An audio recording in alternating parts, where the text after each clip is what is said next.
وقال النبي صلى الله عليه وسلم حق المسلم على المسلم خمس: رد السلام، وتشميت العاطس، وإجابة الدعوة، واتباع الجنائز، وعيادة المريض۔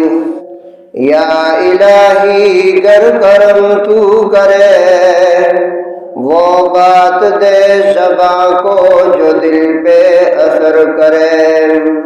میرے دوستوں اور بزرگوں، آپ کے سامنے ایک حدیث شریف تلاوت کی جس کے اندر ہمیں ایک خاص بات کی طرف توجہ دلائی گئی۔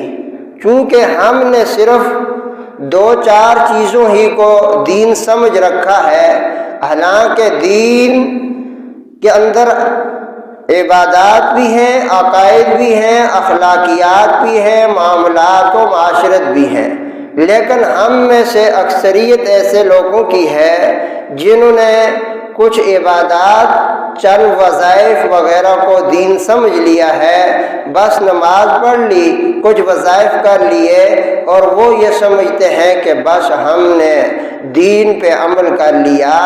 عبادات، وظائف اپنی جگہ یہ بہت قیمتی اعمال ہیں، لیکن صرف یہی دین نہیں، اس کے ساتھ ساتھ معاشرت بھی ہے، اور معاشرت کو آج ہم نے بالکل فراموش کر دیا ہے۔ ہم میں سے بڑے دیندار، پڑھے لکھے، نمازی، تہجد گزار، نیک لوگ بھی معاشرت کے معاملے میں بالکل لاپرواہ ہیں۔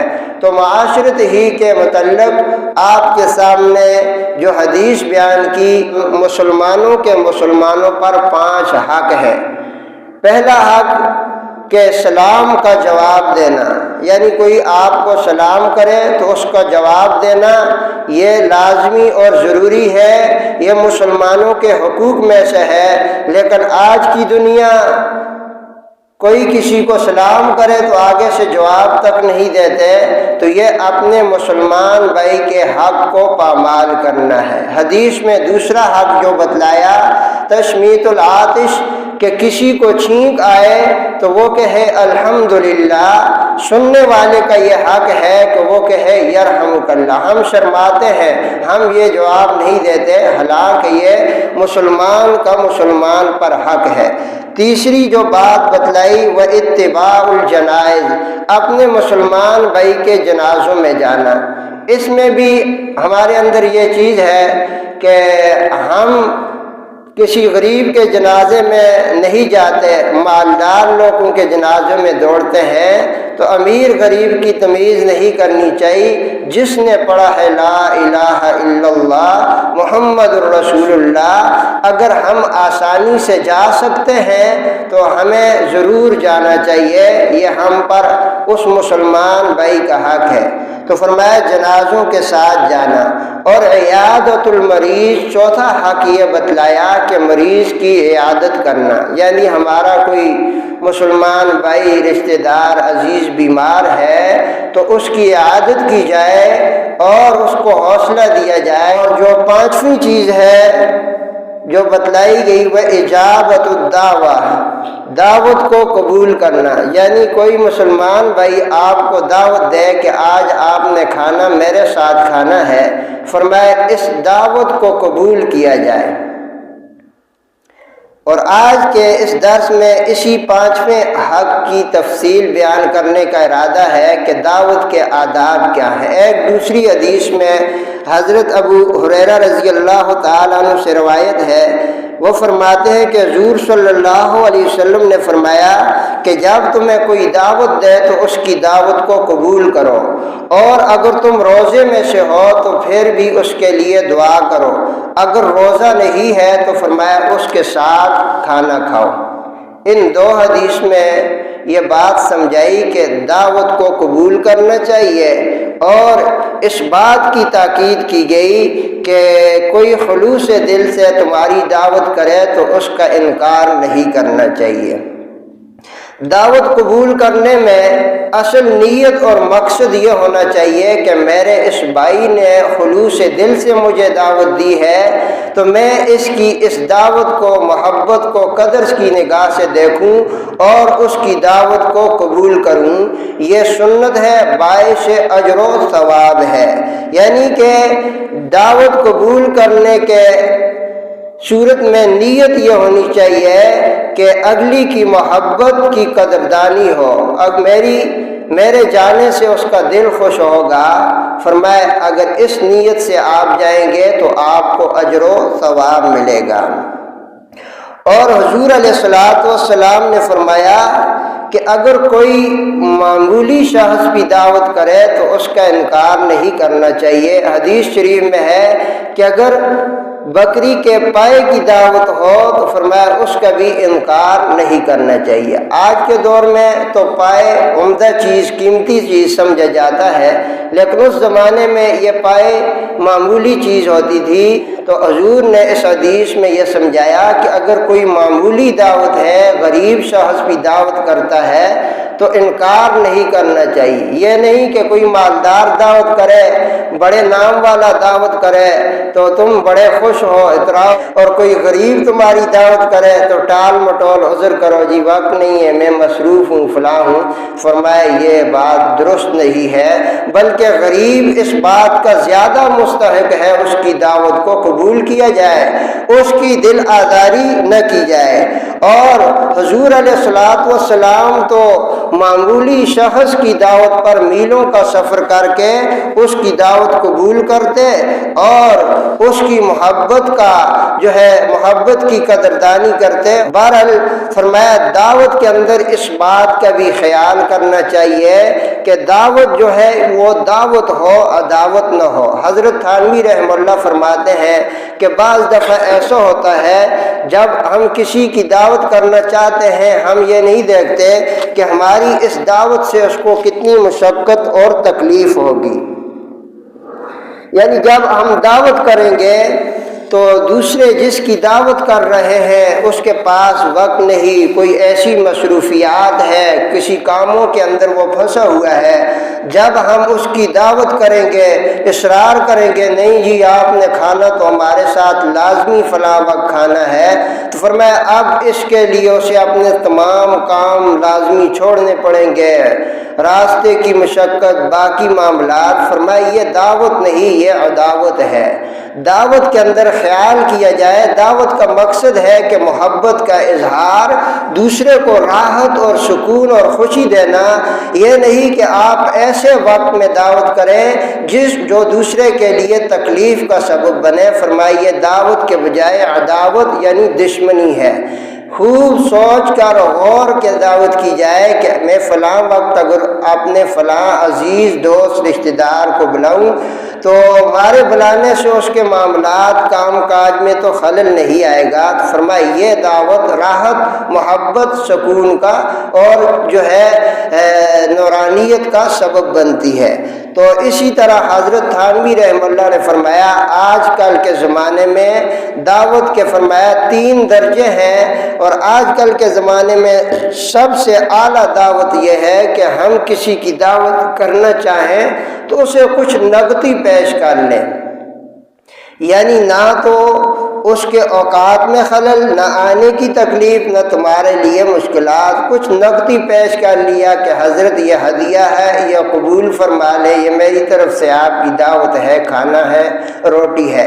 فرمایا پہلے درجے کی دعوت یہ ہے، اس میں اسے تکلیف نہیں ہوگی، اور دوسرے درجے کی دعوت یہ ہے کہ ہم اس کے گھر کے اندر پکا پکایا کوئی کھانا بھیج دیں۔ یہ دوسرا درجہ ہے دعوت کا، اس میں بھی اس کو تکلیف نہیں ہوگی، بھی راحت پہنچے گی۔ اور کھانا بھیجنے میں بھی یہ چیز جو ہے سامنے رکھی جائے کہ ایک نوالا پلیٹ میں ڈال کر دیا دوسرے گھر، یہ میری طرف سے دعوت ہے۔ اب گھر میں بچے لڑیں یا جو ہے ایک بندے کا پیٹ بھر کر بھی کھانا نہ ہو تو یہ راحت کے بجائے دوسرے کو تکلیف پہنچانی، یہ ایک رواج رسم ہم نے بنایا ہوئے ہے۔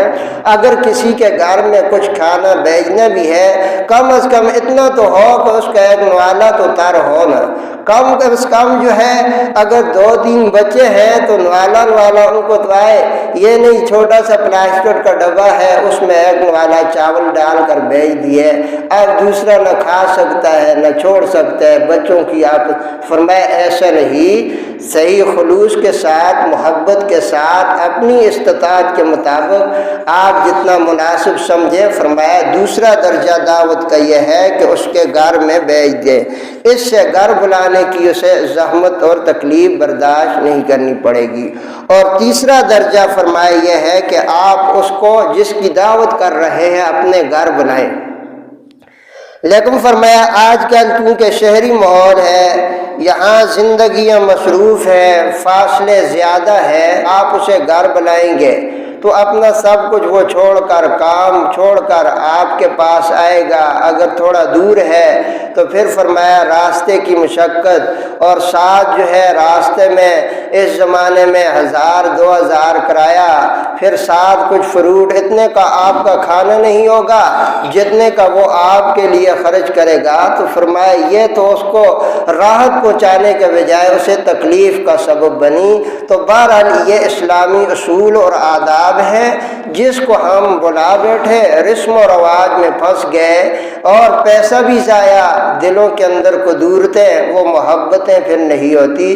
تو بہرحال یہ دعوت کے حضرت تھانوی رحمہ اللہ نے 3 درجے بتائے۔ ہم تو رسم و رواج میں پھنس کے اگلا اگر مرتا ہے تو مرے، ہم کہیں گے نہیں جی آج تو کھانا آپ نے لازمی میرے ساتھ کھانا ہے، اس کا 100 نقصان ہو، تو فرمایا یہ دعوت کے اصولوں کے خلاف ہے، کیونکہ دعوت کا مقصد دوسرے کو راحت پہنچانا، محبت کا اظہار۔ تو محبت کا اظہار یہ تو نہیں ہے کہ آپ ظاہری محبت کا اظہار کریں اور اندر سے جس کی آپ نے دعوت کی اس کے ہزاروں نقصان ہو، تو فرمایا یہ سنت دعوت نہیں۔ اور اسی طرح میرے دوستوں اور بزرگوں، چونکہ آج ہمارے اندر یہ چیز بھی نہیں ہے کسی کی دعوت کرنا، یہ چیزیں ہم نے صرف چند رسم و رواج تک محدود کر لی ہے۔ مثلا بیٹے کا عقیقہ ہے، شادی ہے، منگنا ہے، یا سالانہ ہے، کسی کا تیجا ہے، 40واں ہے، اسی تک ہم محدود ہیں۔ یہ دعوت مسنونہ نہیں ہے، یہ جو ہے رسم و رواج ہے، اس پہ نہ اجر و ثواب ہے نہ ہی یہ سنت ہے۔ یہ ہمارے معاشرے کا رواج ہے جس میں پیسے کا بھی ضیاع اور ایک دوسرے کے اندر قدورتیں، نفرتیں بھی ہو، جی ہمیں بلایا، ہمیں پوچھا تک نہیں، کہ یہ دعوت سنت نہیں ہوتی، یہ رسم و رواج ہوتا ہے، پیسے کا بھی ضیاع اور محبت کے بجائے قدورتیں۔ تو بہرحال میرے دوستوں اور بزرگوں، ہمیں چاہیے کہ کسی کی دعوت جب کرے، دعوت کرنے والا بھی ان چیزوں کا خیال کرے، جو قبول کر رہا ہے دعوت کو وہ بھی سوچے دیکھے کہ سنت طریقہ کیا ہے، اور دعوت کو قبول جب کرے تو اس میں نیت یہ ہو کہ میرے اس بھائی دوست نے محبت کا اظہار کیا ہے، میں اس کی دعوت پہ جاؤں تو اس کا دل خوش ہوگا۔ یہ نہ ہو کہ میں اگر نہ گیا، اس دعوت میں نہ گیا تو ناک کٹ جائے گا، خاندان والے کیا کہیں گے، فلاں کیا کہیں گے، تو فرمایا اس پہ کوئی اجر و ثواب نہیں ہوگا۔ ثواب اس صورت میں ہوگا جب ہماری نیت یہ ہوگی کہ یہ دعوت قبول کرنا سنت ہے اور اس نے محبت کی ہے، میں اس کی محبت کی قدردانی کروں، اس نیت سے قبول کی جائے۔ اور اسی طرح دعوت قبول کرنے کی ایک شرط یہ بھی ہے کہ جب ہم کسی کی دعوت قبول کریں تو یہ دیکھیں کہ اس دعوت کو قبول کرنے میں معصیت کا ارتکاب تو نہیں ہوگا، گناہوں کا ارتکاب تو نہیں ہوگا۔ یہ نہیں کہ سنت دعوت کے لیے میں کبیرہ گناہ کروں، فرمایا اس چیز کا بھی خیال کیا جائے۔ مثلا ہمارے ہاں کارڈ کے اوپر لکھا جاتا ہے کہ ولیمہ مسنونہ، کہ ولیمہ کرنا سنت ہے، اب اس کے لیے کارڈ چھپتے ہیں اور پھر جو ہے یہ سمجھتے ہیں کہ سنت کا ثواب ہوگا۔ جب وہاں جاتے ہیں مرد و زن کا اختلاط، عورتوں کے سر پہ دوپٹہ نہیں، مرد عورتیں اکٹھے ہیں، فرمایا یہ دعوت مسنونہ نہیں، اس دعوت کے اندر بیٹھنا بھی کبیرہ گناہ اہل علم نے فرمایا۔ لہٰذا اس چیز کا خیال کیا جائے جب ہم کسی کی دعوت قبول کریں تو ہم دیکھیں وہاں ایسا ماحول تو نہیں ہے، اگر ایسا ماحول ہے کہ ہم وہاں نہیں جائیں گے جہاں ڈول ڈماکے خسرے ناچ گانے ہوں گے، وہاں اس شخص کی میں دعوت نہیں کھاؤں گا۔ فرمایا ذرا یہ قدم ہم اٹھائیں تاکہ معاشرے کے اندر سے یہ بے حیائی گناہوں کا جو سیلاب بہ رہا ہے اس کے آگے رکاوٹ بنے۔ اگر ہم جو ہے آنکھیں بند کر کے خاموش ہو جائیں گے، یہ بے حیائی کا جو ہے سیلاب ہمارے پورے معاشرے کو ڈبو دے گا، برباد کر لے گا۔ کوئی شخص ہمت کرے، ڈٹ جائے، اب کوئی قدم تو اٹھائے، کوئی قدم ہی نہیں اٹھاتا، بس جو ہے ہر شخص دعوت دی، اگر نہ گئے تو خاندان میں ناک کٹ جائے گی۔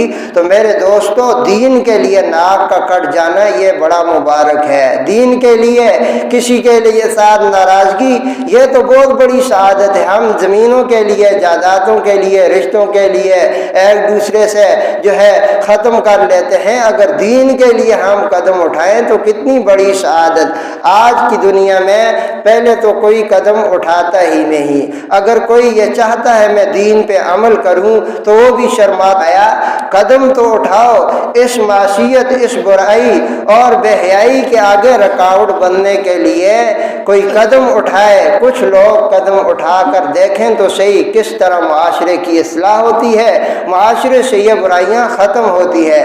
آج جو ہے وہ لوگ علی اعلان، یعنی ہمارے مسلمان علی اعلان بے حیائی کا ارتکاب کرتے ہیں۔ ولیمہ میں، شادی حال میں مرد و زن کا اختلاط جو ہے، ساتھ کھانے، ساتھ ہی ویڈیو جو ہے ان کا انتظام۔ اور بعض جگہوں میں تو ایسا ہوتا ہے کہ عورتیں ناچتی ہیں، مرد و زن سامنے کھڑے ہوتے ہیں، یعنی یہاں تک نوبت ہے۔ اگر ہم اس کے آگے رکاوٹ نہیں بانیں گے تو مغربی معاشرے کے تمام جو ہے وہ تہذیب ہمارے اوپر حاوی ہو جائے گی۔ لہٰذا قدم اٹھائیں اور بے حیائی کے سیلاب کے آگے رکاوٹ بنے۔ کوشش کریں کہ جب آپ کے گھروں کے اندر ایسا جو ہے معاملہ ہو تو مردوں کے لیے علیحدہ، عورتوں کے لیے علیحدہ، مردوں کو کھانے دینے کے لیے مردوں کا انتظام، عورتوں کو کھانا دینے کے لیے عورتوں کا۔ شادی حالوں میں بسا اوقات اکثر جگہوں میں بھی ایسا ہو سکتا ہے، لیکن زیادہ تر مرد و زن کا اختلاط ہوتا ہے۔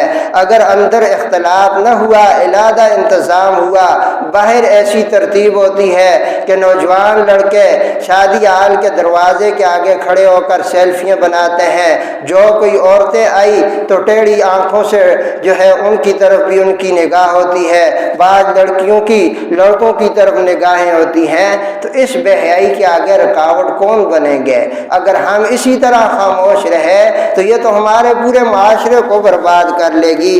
بہرحال میرے دوستوں اور بزرگوں، یہ معاشرت، دین کے یہ آداب ہمیں سیکھنے چاہیے۔ بڑے بڑے دیندار، تہجد گزار، نیک لوگ اس بے حیائی کے اندر مبتلا ہو چکے ہیں، لہٰذا اس کے آگے رکاوٹ بننے کی کوشش کی جائے۔